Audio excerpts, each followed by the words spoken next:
Okay, start again. Okay, go. Do I have to really agree? Okay, I will.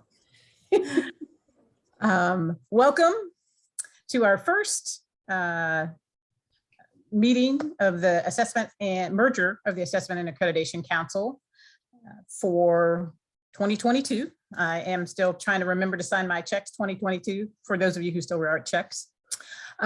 Please, if you have your name, if you would also put the name of your institution beside your name. And what you do is if you kind of hover over your picture and you see the 3 dots and you click that, rename will be down at the bottom, and then you can just add that. It's just kind of nice to know where people are coming from. I do want to take a moment of silence. I want us to reflect on those we lost and miss,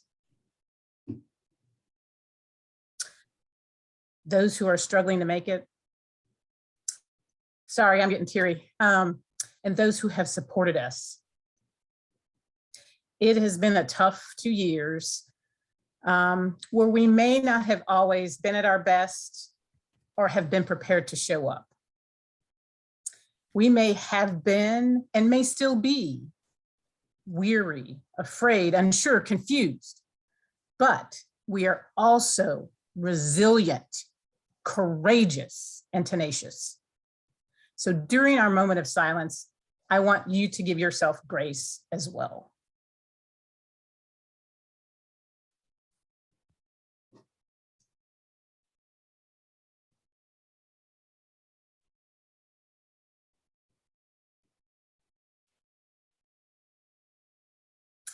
Thank you. So I'd like to start our official meeting by recognizing our 2 SACSCOC Board of Trustees. Currently, that would be Liz Normandy from UNC Pembroke. And I'm not sure that Dwayne is with us because he has retired, but we do want to thank them for their service. And oh, Dwayne is here! Yay! Okay, great. I couldn't miss the opportunity to listen in. And Liz, is that you? I think, Liz, if you're trying to speak, we cannot hear you. Okay. So we thank them for their service, and we will. I'm trying to make sure that's not me. Can everybody hear me okay? I need to go up to some. Yeah, I think it was someone sounding like a chipmunk if they mute themselves. I think it was Liz, and okay. I had that issue before, so I muted her. Sorry, Liz. Okay, all right. I wanted to make sure it was me. I was like, yeah, it seems to be me. I also want to recognize, I know of 3 new council members, but I am also going to ask other folks to kind of raise their hand and unmute and just say who you are and from what institution. Do we have Courtney Thornton on the call with us from NC State? Hi, good afternoon. Hey, Courtney, how are you? I'm doing well. Hope everyone. Great. Good to hear from you. A new person that has just started in my office on January the 18th is Ada Uche. Ada, if you just want to say hi to the group. Good day, everyone. Hi.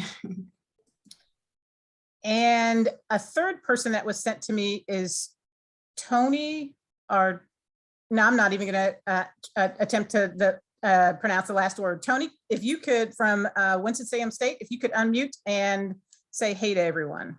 Hi, Tony Artemisi. Artemisi, I would have mispronounced it. Do we have others who are new to our council on the call? If so, please unmute and say who you are and what institution. This is Jeff at School of the Arts. I just want to introduce our Assistant Director of Institutional Research, Elizabeth Davis, who has started listening in and will, at some point, I'm sure, rise to be our representative from UCSA. Hi, everyone. This is Jennifer Garza-Scandone from the UNC System office, also listening in. Hello, everybody. I'd like to introduce Sammy Levy. She's our new Institutional Effectiveness Research Analyst at University of North Carolina, Wilmington. Hi, everyone. I'm Sammy Levy. It's nice to meet you. Anyone else? Great. Well, welcome to everyone. I also, my next task is to congratulate our sister institutions who just completed their reaffirmation successfully. Their class of 2021. I will name them off, but if I have missed someone, please let me know and unmute. Elizabeth City State University, Winston-Salem State University, North Carolina A&T, and UNC Pembroke. Did I miss anyone? And I will check the chat to see. Okay. I did not, I don't think, but what I want to do is give them a round of applause because that is a big feat. We are working on ours now, as are some other institutions, for fall 2022. So we're hoping that the members from those institutions, when we get to the end, will be able to provide us some advice and insight for those of us who are coming up in 2023, 22, I suppose. All right. On the next slide, I just want to point out some resources. For those of you who did or did not go to the, or not able to go to the annual conference for the SACSCOC, they do have a document. If you click on that document, you will see the 10 most cited principles. What I want to point out to you, there are 4 that continue to be a challenge, although the percentages of non-compliance does decrease over each time as you get to each stage. There still are 4 areas that I'd like us to keep in mind. And it's because, at the offsite, the report, the onsite, and at the Board of Trustee review, these are still things we are struggling with. One is faculty qualifications. The other 3 are kind of related. They are all under student outcomes and educational programs, general education, and academic and student services. I will say we've gotten much better with our educational program, our 8-2 area, educational programs and general education.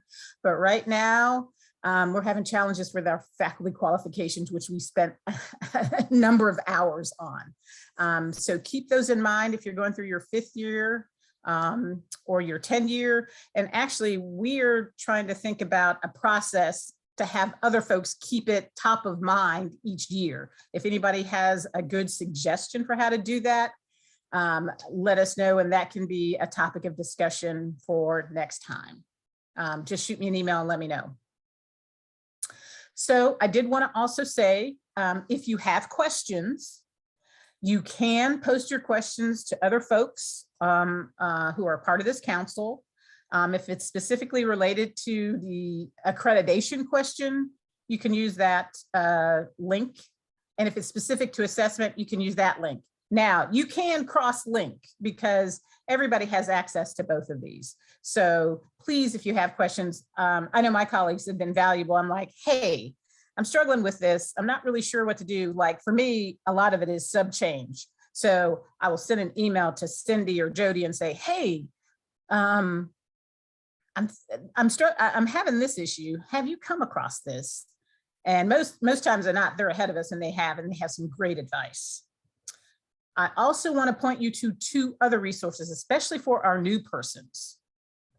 There is a SACSCOC accreditation listserv. I have written that here and how you can subscribe to it. I will say it's very, pose your questions. Folks have opinions and have been through, 9 times out of 10, been through your experience and have great advice to offer. Additionally, I will say that there are SACS VPs who monitor that and will weigh in as well. So please post your questions there. And then secondly is the Assess listserv. Again, there is the link on how to subscribe to that. I find it very useful to post again questions on that listserv. If you have an open position, I also find it valuable to post my open positions there because there are a lot of people from across the country that are part of that listserv. I do want to tell you that we did hear at the annual conference that there is going to be a handbook for liaisons. Not sure who's working on that team, but that is forthcoming. So next year, no, we're already in next year. So in December of 2022, probably at the annual meeting, they'll be unfolding that. And then lastly would be they have set up help desk questions. So some of you may do institutional profiles. I know I have to do it. Usually I have to get the data from someone else, but you have to be as the liaison, to sort of sign off on that and input that information. So there are institutional profile questions where you can go there and post your questions, institutional portal questions, and evaluator portal questions. Now, before I turn it over to Cyndi, does anyone have any questions for me on what we've just covered? I promise you at the end, you will be able to talk about what you learned from the meeting itself. Yes, who unmuted? It's Liz. Hey, Liz. I don't think that listserv, that actually listserv, is officially sponsored by SACSCOC or connected to SACSCOC. I mean, I know a lot of it is about SACS, but I don't think SACS has any real connection to it. I could be wrong. You might be right about that, but I do notice that their VPs do monitor that. So thank you for that, Liz. Maybe it's not an official site, but you will get your questions answered. Okay, thanks, Liz, for that clarification. Anyone else? All right, Cyndi, take it away. Right. Thank you, Christine. So there were lots of updates that came through at the SACSCOC annual meeting. And so we wanted to hit some highlights here and just pass along some of the information we learned. They are currently planning to actually do in-person on-site visits in the spring. SACS says they are monitoring the infection rates, and so far that they feel comfortable with planning them on site. I know I'm on an on-site committee, and we're planning to go in March. They also say that if you need to, you can host a hybrid visit where the on-site committee primarily works virtually, but 1 or 2 members come to your campus. And if you do a hybrid visit, you would not need a follow-up visit, but if you have a fully virtual visit, then at some point there would be a follow-up in-person visit. So they are making allowances for different areas as people have different comfort levels.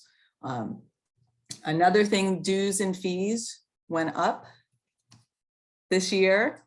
The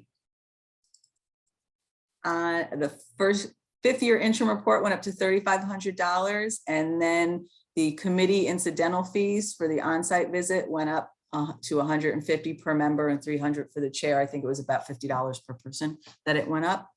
And that these fees are all billed to the institution at the end of whatever review you're having, along with all the travel fees and things like that. So as you're planning your budgets, I know as I plan my budget for my on-site committee visit next spring, I'll have to remember that the fees have gone up when I create that budget.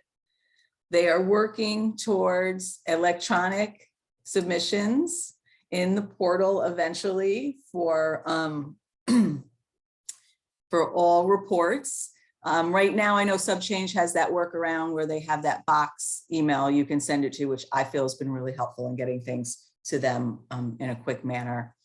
As you send things, they like them in single zipped files, and that all hyperlinks should be included in the self-contained file you're sending, and that your PDF should be bookmarked, indexed, and searchable as you send them to them, and that they shouldn't send anything over 10 gigabytes. And if you are sending USBs in for your report, for like your compliance certification report, you should have them all labeled with the institutional's name and title of the report.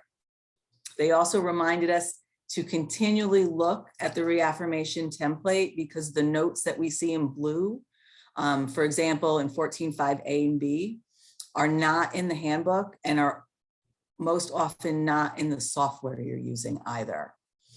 So as they update things with the principles, they put those notes in blue in the standards themselves in the template. And so even if we're using software, and I know most of us are using software, that we should look at the actual templates itself to make sure we're not missing anything as we're crafting our narratives. They talked a little bit about prospectuses. Prospectuses that are incomplete have different things that will happen. If it's a prospectus that's going to be looked at by the staff, the SACSCOC staff, and given approval from there, oftentimes they will just email you for the additional information.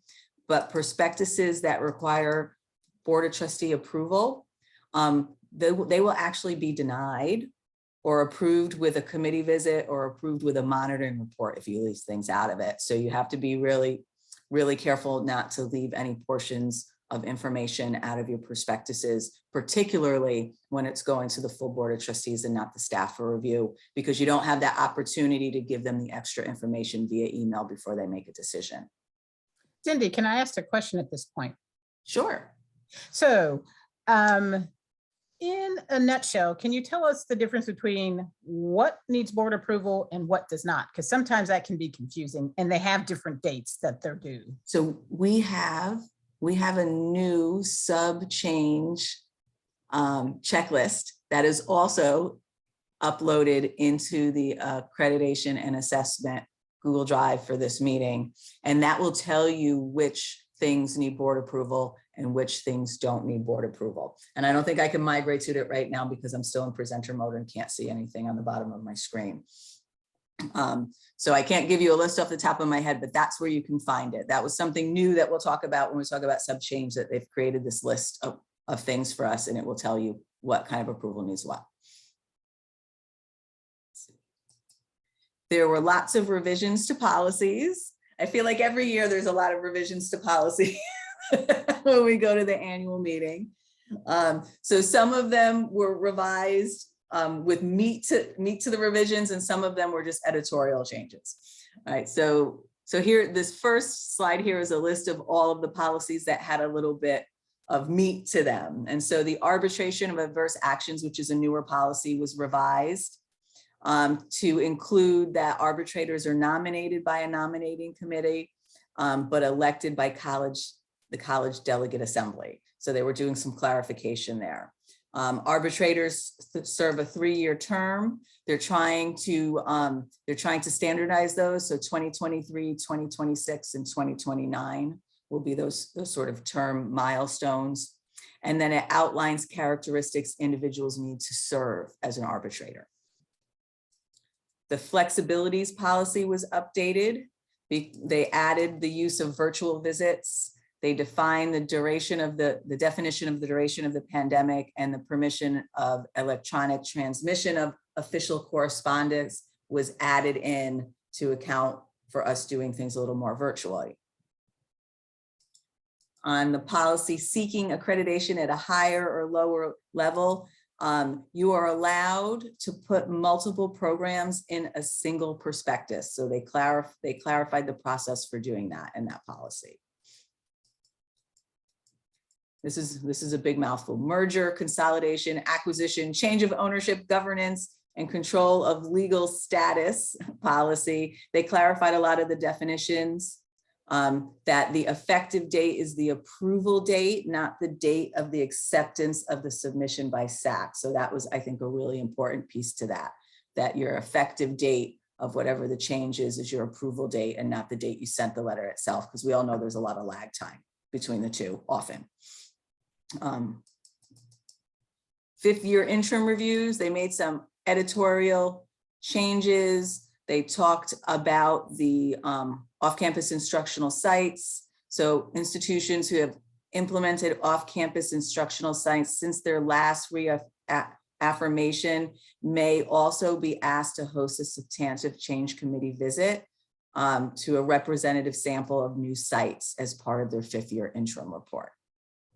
So that's new for that 5th-year interim report. You may host people looking at your off-campus instructional sites. And then report submitted to SACSCOC for review. They made some changes about electronic submissions and then some editorial changes. And then the last big one was ethical obligations of SACSCOC staff. They renamed it from the conflict of interest for SACSCOC staff to this, and added a procedural section that requires affirmation in writing. They created a form and codified their current practices for that. So those were some of the larger changes that happened with the policies and procedures. And then there were editorial changes to some as well. It was basically just cleaning up some language and grammatical mistakes and things. So these 3 here, ethical obligations of the members of the SACSCOC Board of Trustees, integrity and institutional obligations to SACSCOC, and then administrative procedures for the meetings of committees on compliance and reports. They all got just a few minor editorial changes. This is the one that made me pause. Revisions to the principles are coming. I feel like we're still working through the last big revision in 2018 where everything changed. I know for us, we crosswalked during our 5th-year interim report in 2018, and then we're crosswalking now as the class of 2023 for the ones that weren't addressed in the 5th-year report. And we barely caught our breath from that, and they're revising them again. Hopefully it won't be as large scale as it was this last time, but there's a committee that they have put together that will represent each of the 11 states in the Southern region. It's chaired by Kimberly Hall from the SACSCOC Executive Council, and the staff member associated with it is VP Sandra Jordan.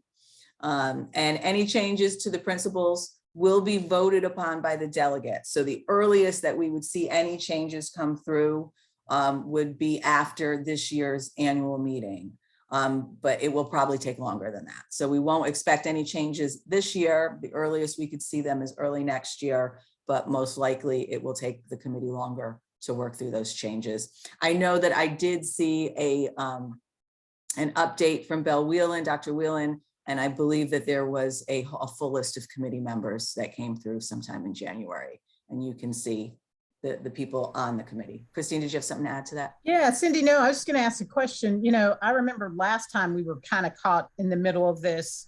And some folks, when they made the changes and they were having their site visit in like April 2023, which we are, they also had to write to the new standards. Do we think that's going to happen again this time? I hope not, because that would include you and I.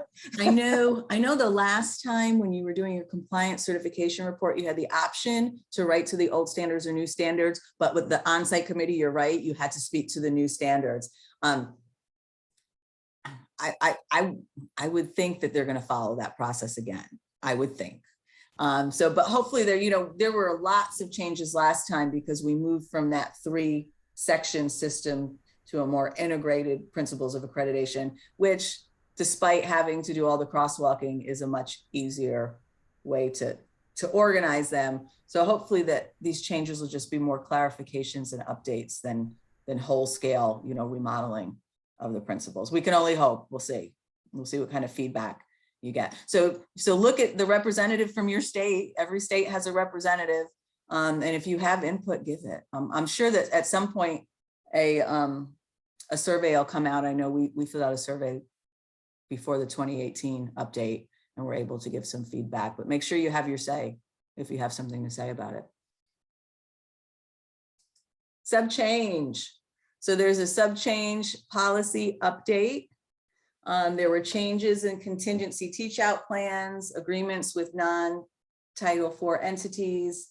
There were lots of editorial changes to it. Every change has been outlined in Appendix C at the end of the policy. So if you don't want to have to read through every page of the policy to figure out what changed, go to Appendix C and it will tell you. I'm super appreciative of that myself.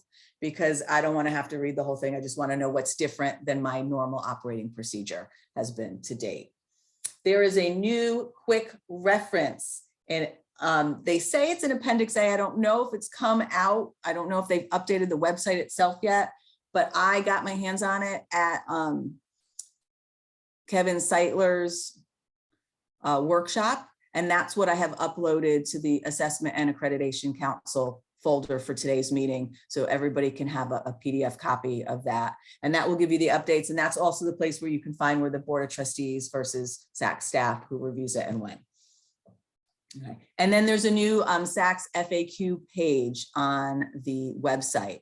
So if you're just looking for a quick answer to something with sub change, you can migrate there first. You may be able to get your answer there before having to look through the whole policy, which I also find really helpful as well.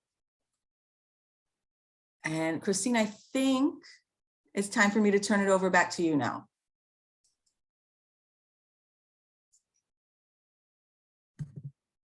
Okay, before we move on, I know I had questions for Cyndi. Okay. Does anyone have questions about the changes that Cyndi talked about? Christina, this is Dwayne. Could I, Yeah. while sub change is up, one thing, you know, I chaired the CNR committee for the last 3 years. And this last year, there was a change that caught people, and it was really significant to the individuals it caught. And that is under the sub change policy on it's page 45 of the policy, off-campus instructional site approval. And they have this new policy on extensive review. And what caught people is that if it says approval of an off-campus instructional site by extensive review is required if the institution does not have 2 or more sites approved under the extensive review criteria at the process. Well, none of us have sites approved by the extensive review criteria. So basically, the next 2 sites that you submit have to go through extensive review. You cannot take a prospectus that you used last year or the year before and use it as a template for what you submit. If you do, it goes to the board, which means it goes to the CNR committee, and the CNR committee is forced to deny. And worse than that, because when you do this, you know, it covers adequacy of faculty, facilities, resources, sufficient fiscal and administrative capacity. It's a look at your entire institution, very much like a 5th year review or a reaffirmation review. And so we had universities that were trying to create a new site that went on sanction or warning for finances as a result of the lack of documentation they submitted to the CNR committee. It was a great deal of conversation, and Elizabeth was in those trustee meetings. It was a lot of conversation at the board level, you know, because it caught people by surprise and they were being punished for omission of information. It was really bad. So if you're submitting a new site, make sure that you look at the requirements for extensive review. Don't just use your old prospectus. That's an excellent point. Dwayne's absolutely right about that. And it was going on in June as well. Schools are being penalized because they're using the wrong form, basically. And the penalties, I mean, there were some that were really extreme. You know, I mean, like I say, the university's intent was to open a new site 5 miles down the road to offer a degree, and they ended up on sanction for financial resources. And the reason is that the reviewers, if they use the old form, the reviewers can't find the relevant information in it. The new form is mostly the same stuff, but it's organized completely differently. So if reviewers have to spend a lot of time trying to figure out if you've answered the right question, they're going to say, well, you don't have the information. And wherever you are in your process, if you're on monitoring or you're on sanction, it's going to take you one step farther down the road. So be sure you use the right form when you're asking for an extensive review. It was the most difficult conversations that the board had were associated with that topic. So I just wanted to make sure people because I know a lot of you have sites, you know, and continue to, you know, expand offering at sites. So just pay Well, attention to it. it seems like the word hasn't gotten out. You know, somehow SACS hasn't sent out any sort of memo that says, you know, beware. It's kind of word of mouth, you know, and it's not Yeah. getting to everybody. Yeah, that section should be in red in the sub change policy. I mean, it. Well, they should send out something. They should send out, Agreed. you know, some kind of a memo to the liaisons, because it was happening in June as well. Our committee in June was looking at some of those. Yeah. And people are submitting multiple sites with the same documentation for every site. So if you're looking to get, there was the school that wanted 13 sites back in June approved, and they had the same wrong documentation for 13 sites. So that's a lot of work to do over, you know, it's a do-over is what it is. You have to go back and, you know, submit the right stuff. Yes. Thank, Okay. Thanks for reminding us. I know that change happened. I think it was the annual meeting before, but I don't think that information got disseminated out appropriately enough, because it's everybody's next 2 sites, no matter how many you do or don't have now that have to go through extensive review. However, I do remember Kevin saying that if you're up for reaffirmation, when they come for the on-site visit, you can use that time to do the site visit. Can you talk a little bit about that? Yeah, but that's a very timing specific thing, because we did ours in 2019. And as you indicated, we had some new sites since 2014, and they visited those sites. But that was before the sub change policy got finalized. So that doesn't count as extensive reviews. So we have to go back and do it. So, you know, those of you that are doing your 5th year this year, I think you might be able to get the 2-for-1 kind of approach of getting both your extensive review and but you still have to provide the right documentation, the documentation for extensive review. So just. It might be worth chatting with your VP if you've got something coming up, just to see what you've qualified to do or not do, I think. Absolutely. So Cyndi, Dwayne, and Liz, so Cyndi, we're in your same boat. And so I'm sitting here thinking, I told my folks, I was like, if you want to open something new, you're going to have to wait until we have our site visit. But my question is now that we do already have offsites that are approved, are we thinking now that we should write extensive reviews for those that were approved before as part of, no, you don't think so? No, it's the next 2. Okay, just the next 2. All right. I was just trying to find, if we don't have another 2, I was like, well, how can I find a way around this? Okay.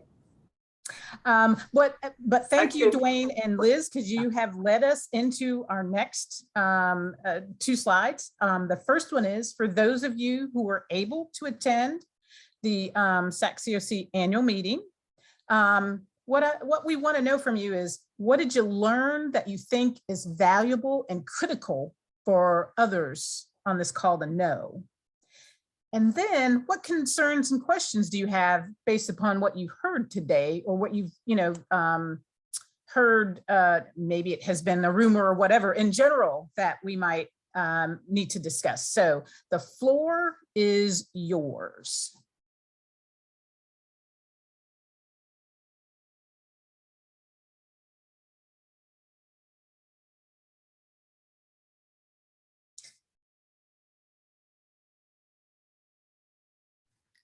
What if we were to even just have people put in the chat if you attended the meeting as a start? Would that be at all worthwhile, so we could see who, if we don't have questions now, who might have gone that we could chat with? Sure. We already know Cyndi went. It's easy to go from home in your pajamas, right?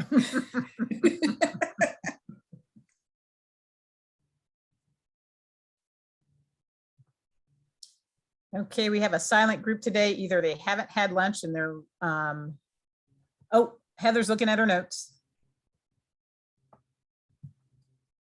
Tony or Heather, do you, I will say many of the sessions that it used to be I would just go to sessions that interested me. Now I'm going to whoever the SACS VP is, they're giving a session, that's the session I'm going to. Or Kevin Seitler, you know, the sub change is always revealing.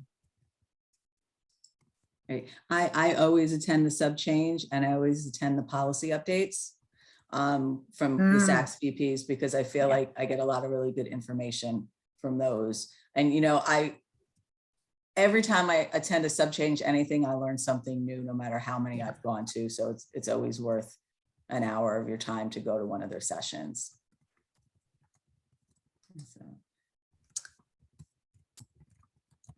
So Heather's looking at her notes. Well, Heather, it's a good thing I mentioned that the standards were being reviewed. I don't remember which session I heard it in, but I remember both Dr. Joe and I were in the session and we were frantically texting each other.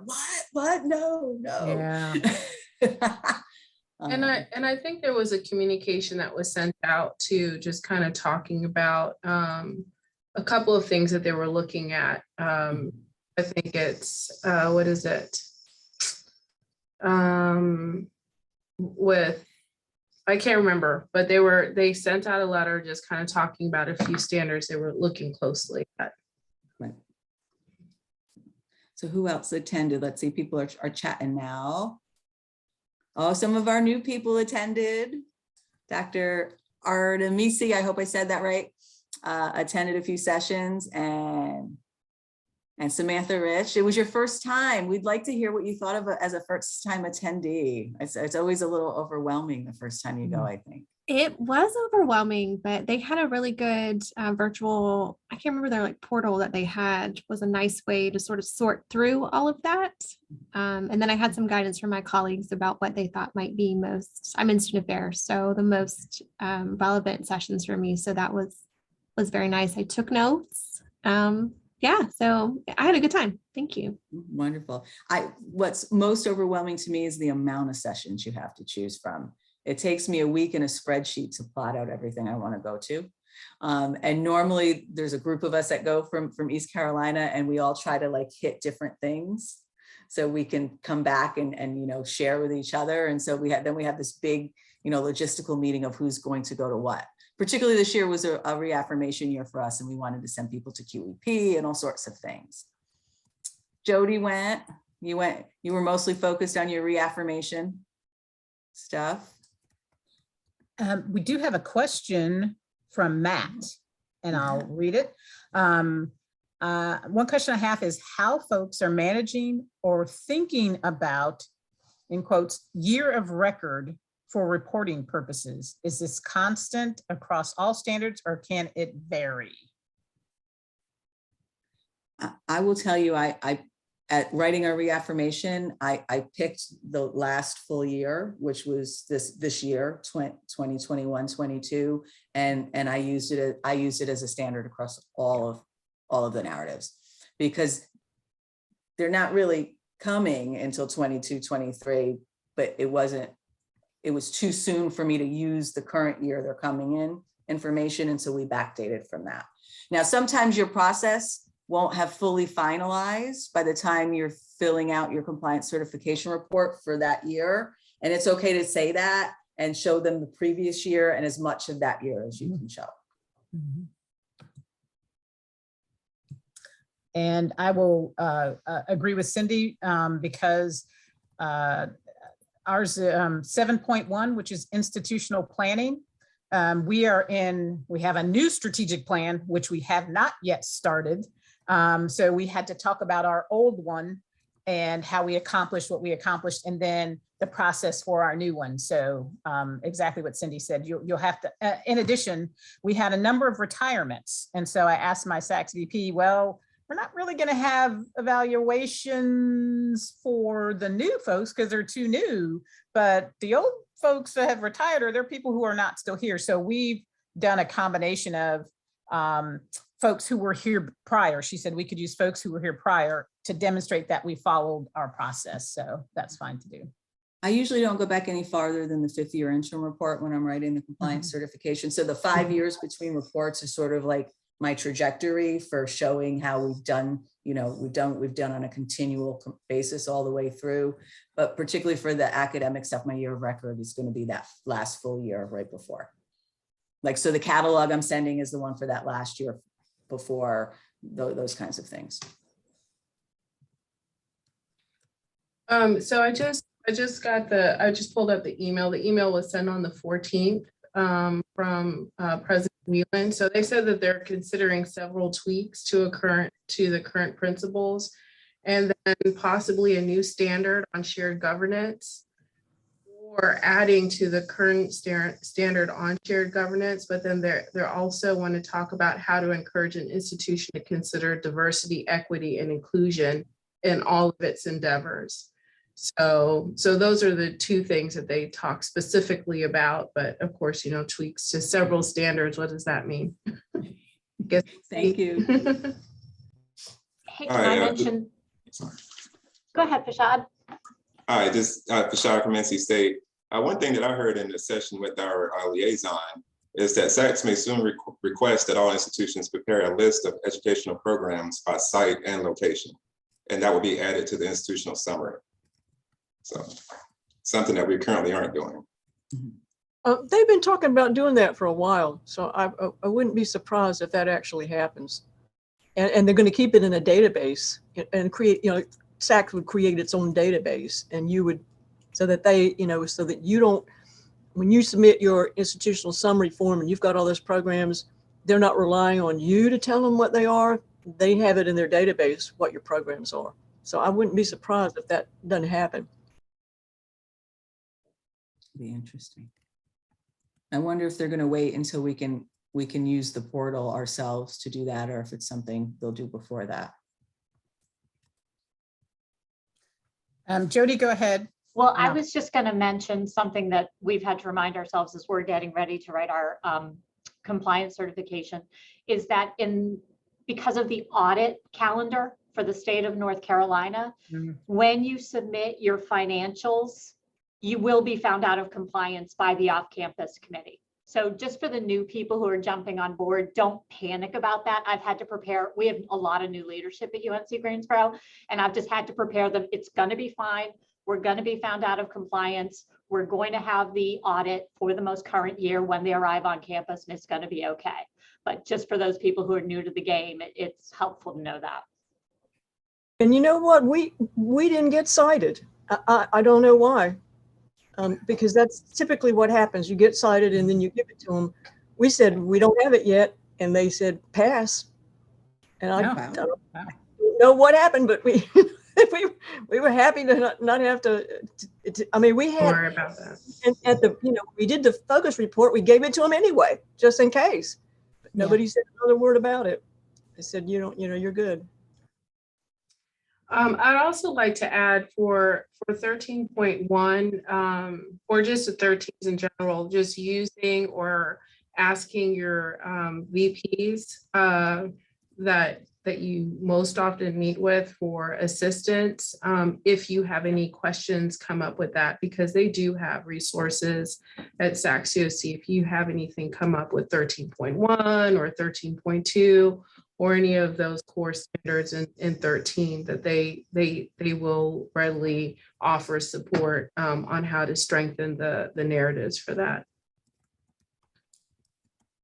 I do want to say, I do want to say one thing is check the SACSCOC website to make sure what they have posted about your institution is accurate. And that is especially the case if you have off-site campuses where you're teaching. Those, they will check against their website. So just check and make sure that what is on the website about your institution is accurate. And Michelle, I'm going to put you on the spot and you can absolutely say no until this is done. Did you want to talk about the Board of Governor evaluation and where we're going with that, or you want to wait till another time? Well, we almost have the SACS narrative for 4.2.G board self-evaluation complete, and we'll be able to distribute that to people. I was hoping to have it today, but we're at the point of finessing individual words, so I don't quite have the thumbs up on one word. So I will I'll get that out to everybody especially the people who have been patiently waiting for it. We thank you for working on it. Because remember, in the new board self-evaluation standard, because we're a state system, we have to speak to both our institutional board of trustees and our system office board of governors in that standard. So we have to show how both self-evaluate. I just have a quick question for the mission statement. I know I just want to shift just it. Has anyone gone through the new process for having your university's mission statement approved? Because that's standard 2. And when we went through our offsite, they said, yeah, we were marked compliant, but then there was a note about that it's dated and it probably needs to be updated. And so we already did that last year, but I know that a new, process was coming out in terms of how that gets approved through the system. Nicole, I'll see what I can find out. I know I asked our chancellor's office to engage in that, but I'll have to follow up with them and see if I can find out anything for you. Okay. The system office was planning to do this major review of all of the UNC institutions' mission statement, and they had drafted a policy. I don't know if any of you were involved in that, and institutions had to, give comments to this proposed policy. But I don't think they've moved forward with it. It would have every institution mission being reviewed at the same 5-year interval. So the idea of individual institutions, they wanted to put a stop to individual institutions wanting a change or review. So they created this policy in draft form that would have had a 5-year review for everybody all at once. But I don't think they've implemented it. So I don't know exactly where it stands with that. Well, and I don't think that's so far off from the way that they've done it in the past, because in 2012 or 2013, I can't remember, when we were coming up for our 5th year, we actually did have to revise our mission statement, and we needed to get it approved through the Board of Governors. And they asked us very specifically, why do you need us to do this off cycle? So they had a regular cycle at the time that they looked at mission statements as well. That's and it true. it was really difficult for us to get it on their agenda. Right, and that's true. Recently, or like last year, there were like 5 institutions that were applying, and we were one of them. That's why I know this. We were applying and asking, and they just got really fed up with it. They said, we can't do this and they just weren't responding. Different chancellors were annoying Kim Van Noort about it. When is this going to happen? When is this going to happen? And I think they just got fed up with it and said, okay, now we're going to put it in writing, in a policy, that this is going to happen at 5-year intervals, and everybody's going to go through the same process. And they were going to hire an outside company, and there was all kinds of stuff about what would be looked at, and it was not something the chancellors were very happy about, because it seemed rather designed to put them off, to put people off from making changes to their mission statement. And I don't know. I was just looking the other day. I just ran across this policy. I'm not sure it ever got passed or implemented or whatever. So I don't know where they stand, but that was the idea, to actually put it in writing that there would be a 5-year interval for everybody, and there'd be a process, and we'd all go through it, and then we couldn't say we'd have to shut up for 5 years. We couldn't ask for anything else for 5 more years. So I don't know exactly. They were very annoyed though at the onesies and twosies coming along. That got very annoying, and so they decided to make a policy to put a stop to that. I think that I did see a draft of the policy, and that they were asking for input. But we're at the point now where we have our on-site visit coming, and that's fine. It's just as long as they put a letter together then that says that they're not going to do that or something like that, because that standard is an on-site visit standard as well that they have to look at. And so a note, just so that note was made, you won't know that a note was made our feedback saying that it was dated. And so we may have to explain that. And right now I'm not getting the words to help explain that or any timetable as to when we'll be able to get it approved. Our revised mission statement was submitted last year. So we're just waiting to find out when this process will be implemented. So it's just helpful when you're working with the on-site team to just kind of give them answers while they're here. So we don't have to respond to them after. Show that your board of trustees approved it? Yes, so we can show that our board trustees approved it, yeah. Enough. I mean, and then you explain, what's going on with the bigger board, and that's about all you can do. Right. They shouldn't. Okay. That's helpful. I appreciate it. Hey, Nicole, I want to thank you for bringing that up. Mitch and I have been texting back and forth because we were in the same situation. We tweaked our mission statement last fall, and we've been waiting and waiting. We're like, what the heck is going on? I mean, it was a tweak. It wasn't, we added some words. And this helps explain why we haven't gotten an answer. Okay, here it is. This is September 14th, 2021. Request for comment on draft proposal, regulation on mission statements, section 400.2.3, parenthesis R of the UNC policy manual. And I don't think, and we gave our comments. This is like September, we gave our comments, but I haven't heard anything else since then. And I don't think it's gone through the board. The draft talks about the Board of Governors has sole responsibility for reviewing and approving the mission and statements. Let's see, where's the other part? The part that's vexing.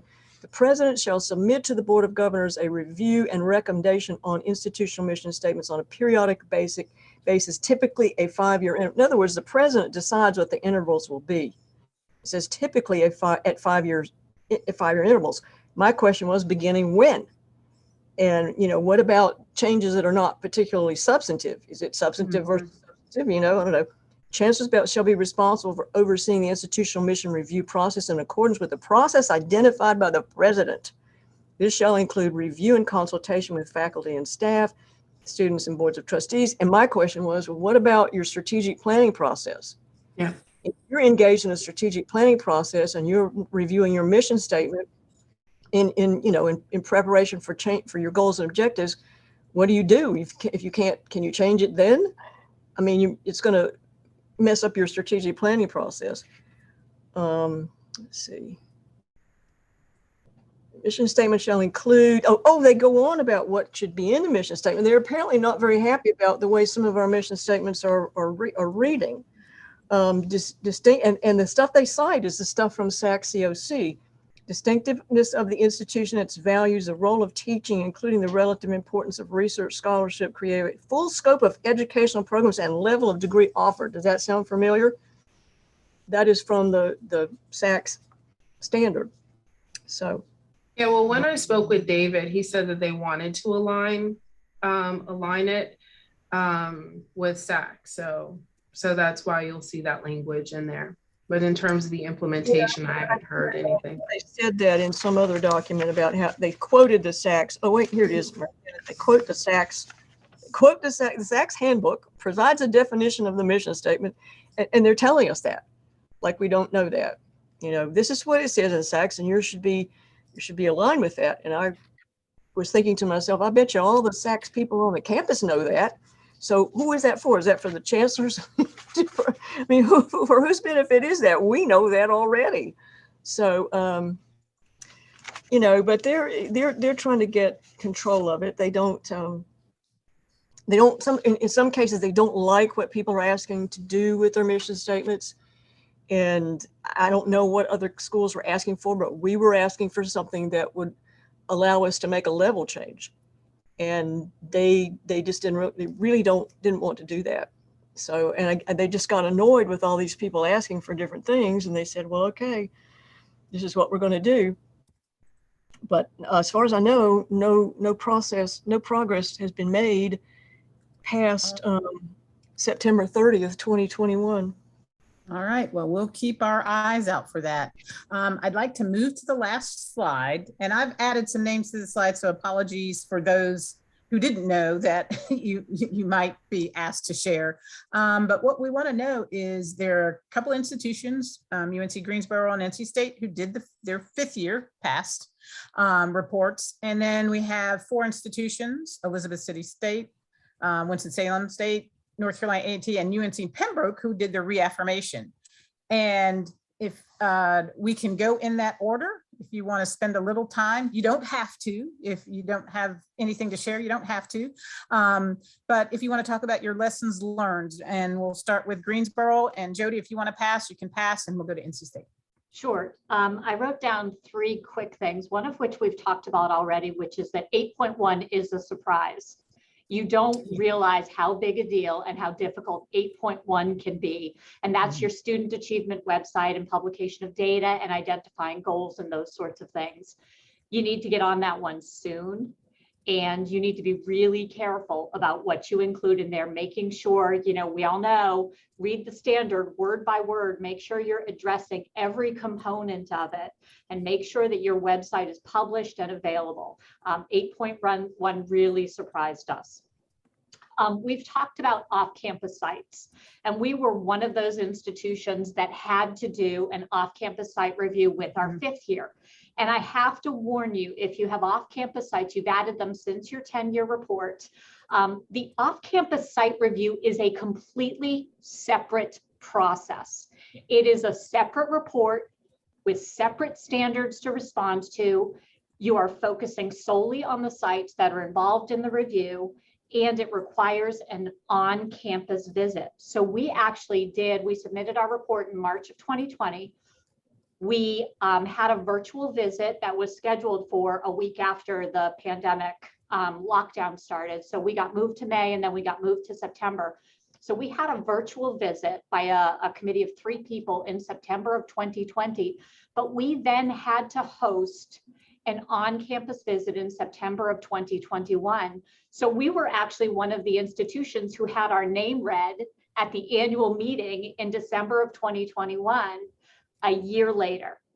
So because we missed that window, but the on-site visit, the 5th year off-campus site visits, is a completely separate report. It's a big deal.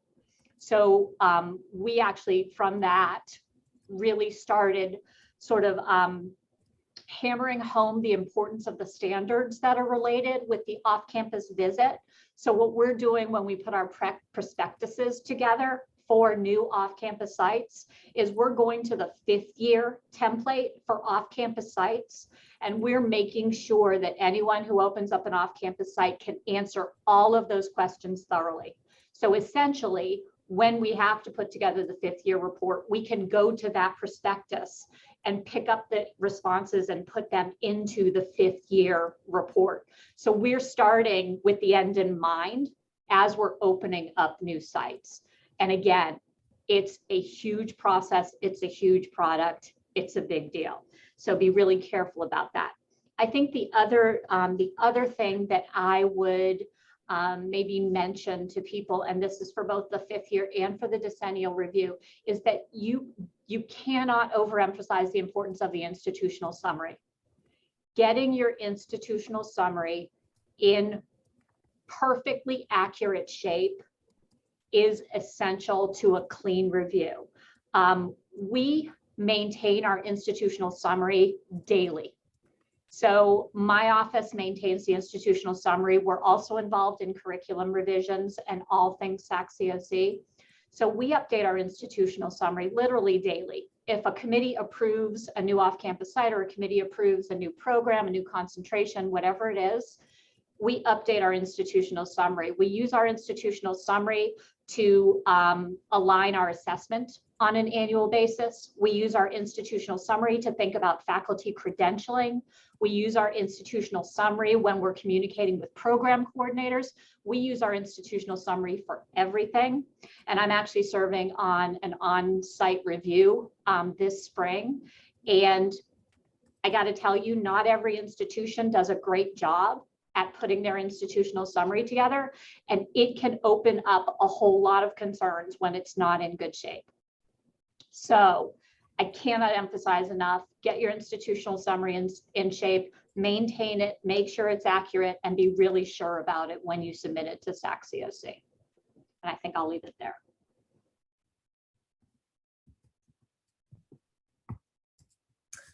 And I'll just add my 2 cents to Jody, because Jody, I wanted to say this back on the other slide, but agree with Jody about 8.1. And we have gone back and forth and finally landed on with input. If you have graduate programs, they have to be addressed in 8.1. Or professional level programs. Anyone from NC State want to? Yes, this is Bashad again. Yes. And I actually did a PowerPoint because I didn't know if we were supposed to or not, but I'll go through it very briefly.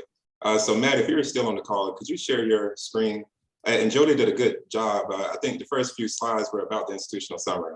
And so I'll skip those for an example. I've been here at NC State. Hopefully, Matt, you're able to share your screen. I am not at the moment. It says the host has that disabled. Happy to do it, but I don't have access to right now. All right.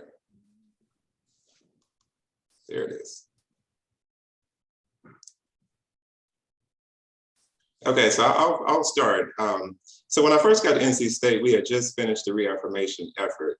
And so we did have a 5th year review upon us. And so coming from an institution that was in the Higher Learning Commission, I heard the stories about SACS, but I never had to experience a reaffirmation for SACS. And so as a starting point, I really started to look at the historical documents, the documents that we have sent to SACS in the past for the past reaffirmation, in addition to learning, the mission, which is a STEM-focused mission, and then the related academic programs that reflect that mission.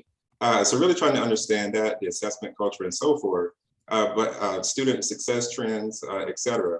But a lot of that information early on is good to know because it will help you craft your institutional summary. So skipping a few slides and coming to the QEP impact report. Again, as a part of the 5th year, you have to provide an impact report. And so when I attended one of the summer session meetings for SACS, I kept hearing about this review of the impact report document. And so the elements of that document is listed here. And this is what we were advised to structure our QEP impact report, similar to this outline here. Next slide. Something else that they stressed at the summer meeting, which has a lot of sessions on the QEP, is not to exceed the 10-page limit. And so what to cut? And so our QEP was centered on critical and creative thinking, so student outcomes, in addition to some faculty professional development outcomes as far as teaching those courses. And so we had a plethora of data. And so working with institutional communication staff, data visualization staff, in order to cut down some of those findings and results and visualize it or show it in a different manner. And so we were able to cut some pages that way with the array of assessments that were conducted. Also, regularly, semesterly, the QEP director, which was a faculty member here at NC State, along with some of the assessment staff, such as Stephanie from NC State, who's on the call, and the QEP advisory team would meet regularly. And at those meetings, the QEP director and the assessment staff would provide just some brief snapshot updates of where we were on an annual semesterly basis with the QEP. So as it relates to writing the QEP impact report, compiling a lot of that information was very helpful, and it cut down on the time to draft that particular document. Next slide. One other area, 12.1, it wasn't listed in the previous December meeting as one of the higher cited principles. However, this one took us the most time. We are a large university, 36,000 students, and so we have a lot of student and academic support services underway. We do have a division of academic and student affairs, which primarily comprises a lot of those services, but again, they're dispersed throughout the campus. And so to be mindful for this particular standard to include, that hub that offers the plethora of services and activities, but also other areas on campus, such as the bookstore that channels up to business and finance, that particular division. So really doing a scan to try to get a comprehensive overview of the services provided on your campus. And so in writing that narrative, how do you organize that? And so one of the things that we continually heard in all the SACS meetings was try to make the burden easier on the reviewer. And so for a section this long, we had subheadings throughout the section. But for an example, the DASA mission. So we started this section by talking about that particular division. We offered that purpose of that division, and then we listed in a table below all the services that, again, that are tied to that particular area. SACS also wants you to provide the information, and we didn't have a software, but providing information with the actual live website, but also a PDF version as well. So if you just look at the academic and student program for student athletes, for an example, and go to the next slide, Matt. Thank you. You will see here that we also provided a brief description or the purpose statement for this particular area, but also some evaluative comments for each of the offices indicated. So the perceptions of the visitors of the office, as far as the frequency, how many athletes are this particular office serving, and so forth. So we really spent a lot of time with the organization for that particular principle. And just due to time, one other that I'll just briefly go through is 12.4 written student complaints. And we have the standard listed here. One of the things, again, that they suggested is to be sure to address each part of a standard. And so the A, the B, and the C parts of each standard. And so as we were looking at written student complaints, and you can go to the next slide, we realized that we had a grievance process for undergrad and graduate students, but our process or policy was out of compliance with what SACS was looking for. And so I guess the takeaway here is to conduct reviews of audits, policies, procedures, et cetera, early on in the process, in your preparation process, to give yourself time to modify and change those policies or processes. Because one of the things that SACS is looking for is, do you have a policy or process? Then what's the evidence that you're following that? Next slide. And then lastly, program coordination, again, was a highly cited fifth year principle. For each educational programs, do we have the appropriate responsibility? Are we assigning the appropriate responsibility for program coordination? So you don't have faculty credentialing, but you do have program credentialing as part of the fifth year. And so early on in the process, we attended a series of meetings with our deans, the academic associate deans. And one of the things that they kept suggesting to us was, try to do as much as you can before engaging the academic areas as it relates to this particular standard. And so we did so. Working with Stephanie Dunstan in my office, we used the system office data, institutional data to really form a draft table for each college.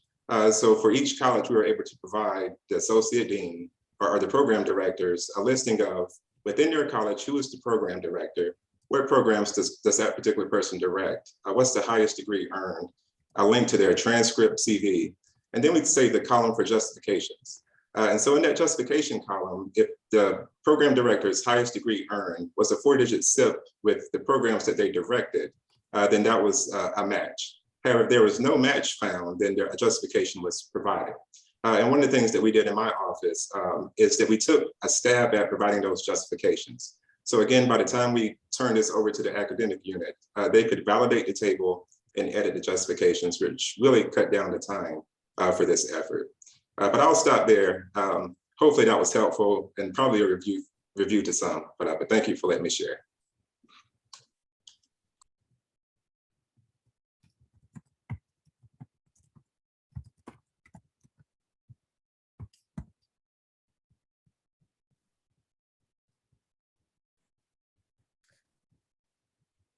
Okay, Fashad, I sent you something in the chat. Would you be able to share your PowerPoint with us and we can post that? Sure, yes. Awesome, great, thank you. Fantastic, so for those of you who were approved in 2021 and were reaffirmed, do we have any institutions on the call who would like to share information, especially for those of us who are coming up? Need to know? I have something. I don't know if it will be helpful for those of you who have been doing this before, but definitely for the new people on the block. I had the institutional summary, but Jody did a wonderful job with that, so I'll leave that alone. And I'll focus more on the process. I'll say create a timeline, because when you're dealing with people, a timeline is beneficial, but be flexible. because people will disappoint you. So have a timeline and start early and give room for when people let you down and don't deliver on time. Assemble a team that it's reliable and capable. You don't want to have people on the team who are on there because they're compelled to be there. All they do is drill a hole in the boat. So you want people who are willing and understand the importance of what's coming and will put their best foot forward. Don't try to do everything by yourself. Once you have the team, clearly communicate responsibilities and expectations. That way there's no overlap. Everybody knows exactly what they're responsible for and when it's due. Meet monthly, bi-weekly, weekly, daily, and by the hour, the closer you get to your visit. Have multiple eyes look at the report, because you spend so much time on it that over time you're beginning to see what you think, what you want to see, as opposed to whether or not you've made a good case. So the more eyes look at it, the better for you, because sometimes those minute details might escape you, but somebody might be like, hey, okay, do you think about this? I don't think you made a good case. So that's very beneficial. Also, prep the people that are going to be interviewed. Just because somebody is over a unit, do not take it for granted that they will do well during the interview.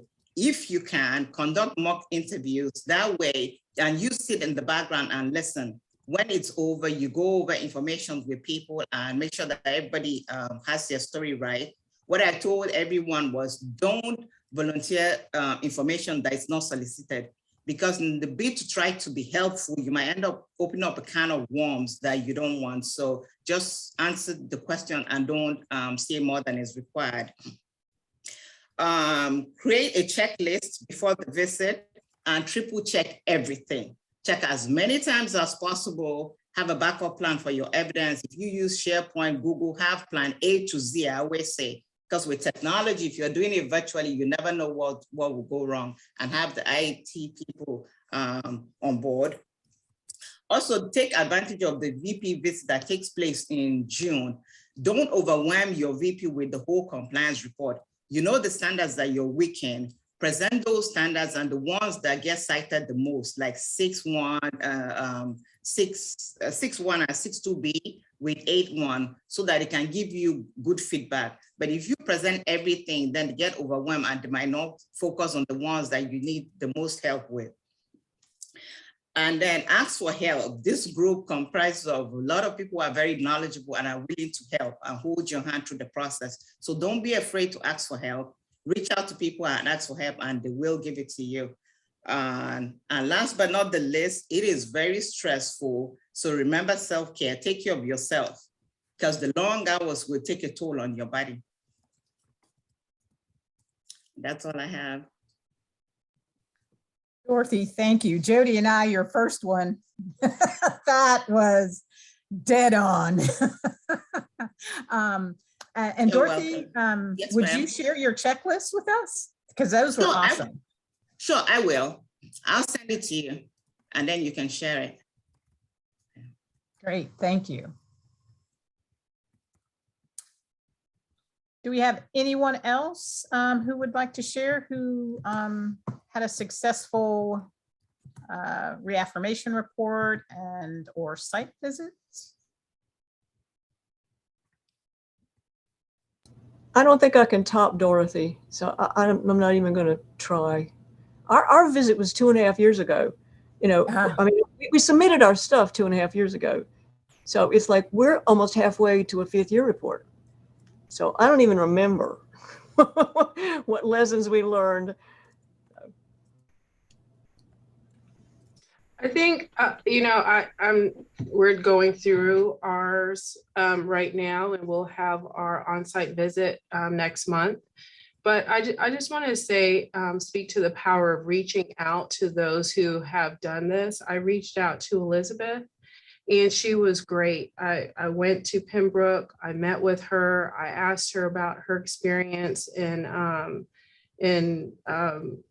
submitting compliance report standards and all that. And she was very gracious to invite me to her office and share, you know, pertinent information with me. So I would say to anyone who's new starting out or new in this role in the UNC system, or just needing some advice, reaching out to reach out to those who are seasoned in doing this work, because it really cuts down on the time, it cuts down on the stress, and you get information faster, and you understand the process a little bit better. And so I just want to say thank you to Elizabeth for opening up her door. And then of course, this council has been very helpful, but I just wanted to recognize her and also the work that this council does with getting everyone up to speed. This is helpful. Thanks. And how did you do, Nicole, on your on your off-site visit? On the offsite, we did well. So my strategy, so we had 3 folks who sat in the seat before me. And so I really had to get rolling. And so my strategy was to clear as many of the 84 standards, to clear as many of the core standards as possible. Because when we talked, you stressed how important that is. And also in the documents, it talked about those core standards. So we cleared the majority of them. It was just the finance and 8.1 in terms of the core that we had, that we had to respond to for our focus report. And then the others was just attaching evidence. So it wasn't that we weren't doing it. It was just for the few others that we had to respond to in our focus report, it was just attaching evidence so they can see that we were doing doing what we explained in our report. So it was minor in many cases. Okay. Always like to know how my proteges turn out. Very well. I think we're gonna do very well. So anytime you just have to attach evidence and not feel like the offsite team is saying we don't see that you even have a process. So then you know that things are well, that you have a process. You just have to show them a bit more evidence, and we're able to do that in most every case. Thank you. Anyone else want to share? I do want to say, if folks are coming up on their reaffirmation and you have an opportunity to apply for the differentiated review, do it. I think, yes, Jody is a thumbs up. Heather from UNC, where are you? Heather said she did cartwheels down the hallway when she found out she got it. I was like, I was virtually like in my mind doing mental cartwheels. It's a great thing. Mm-hmm. Yeah. Christine, Christine, are you doing differentiated review? We are. Yeah. Yes. We are at NC State as well in 2024 with UNC. Okay, good. And they said, now, of course, you realize you won't be able to do that 10 years from now. You'll have the full report. And I was like, it's fine. That's right. I'm not going to be here. Somebody Someone else will have to do that.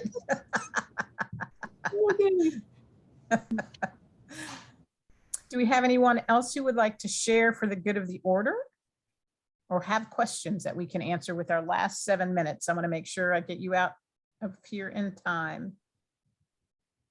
And Amy, I love the background,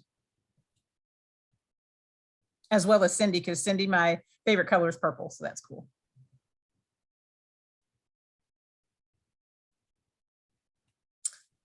All right. If there are no other questions or no comments, I want to, Michelle, you might want the last word. You don't? Oh, okay. All right. All of a sudden her picture appeared, so I figured she wanted the last word. You take the last word. Cyndi, do you have any last words for folks? I just wanted to thank everybody who contributed to the conversation today. Sharing the things we've learned throughout this process is invaluable to the rest of us. I completely agree. And those who are on the call who have asked for help from other people, when we say we will help, people will help you. You just reach out. We will be there because we want to make sure all of our institutions are successful and for now and in the future. So please, really don't hesitate to reach out. It's not embarrassing. I reach out all the time. I'm like, yeah, I probably should know this, but you know what? I'm going to do it anyway. So, all right. Well, I'm going to yield you back 6 minutes. I hope you have a wonderful weekend, and we've already had snow at least here 3 times. So I'm looking forward to a no snow weekend and a little bit warmer. All right. Thank you, each and every one of you. Have a fantastic weekend. Goodbye. Bye, everyone. Thanks.